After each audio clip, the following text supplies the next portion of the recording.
everyone, I'm Olivia, I'm Isaac. I'm Ava. and today we're going to be talking about alternative resource management in agriculture, particularly water as a resource.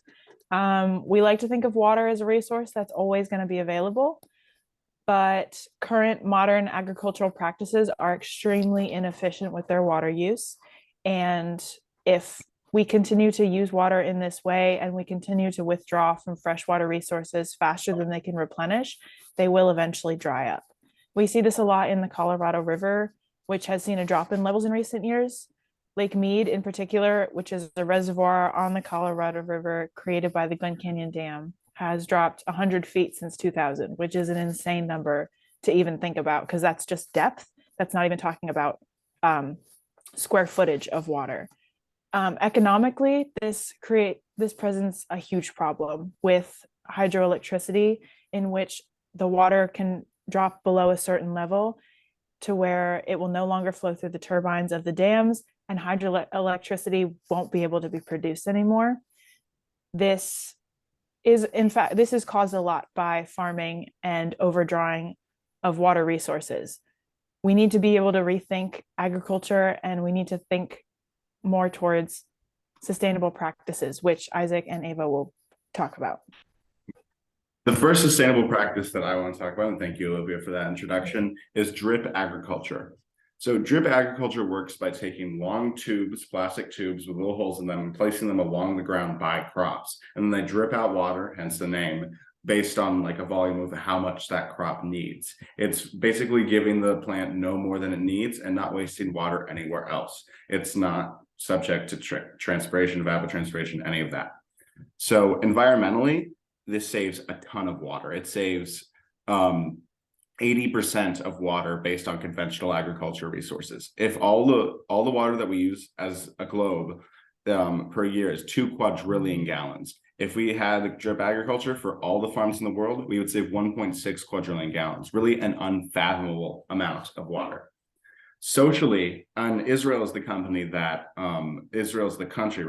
that invented drip agriculture. Israel grows so many crops that you would never expect from a deserty Middle Eastern country. It grows bananas, oranges, strawberries, peppers, pomegranates, almonds, and almonds are an incredibly water intensive crop as well, mangoes, and on and on. It's truly remarkable. And because of this, another thing socially and economically is that Israel doesn't have to import lots of luxury goods, luxury fruits. So it's come to the point where they don't have enough Israelis to work all these farms, and they're importing labor from different countries, which is a whole nother thing. But let's focus on the water. And that's all I have to say about drip agriculture. Ava, moving on to you.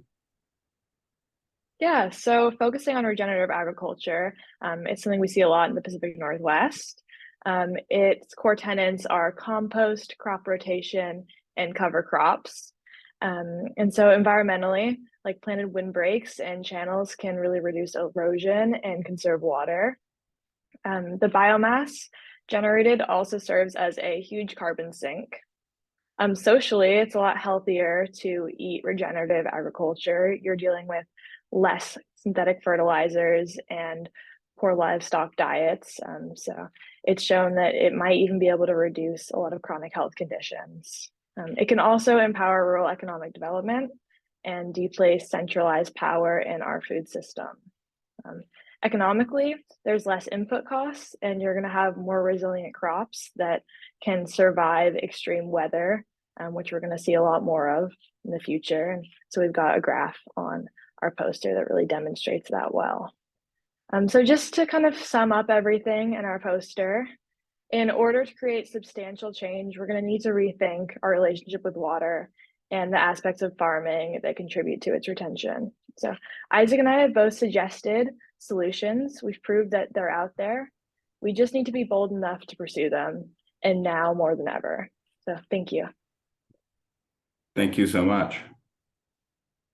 Thank you. Bye now.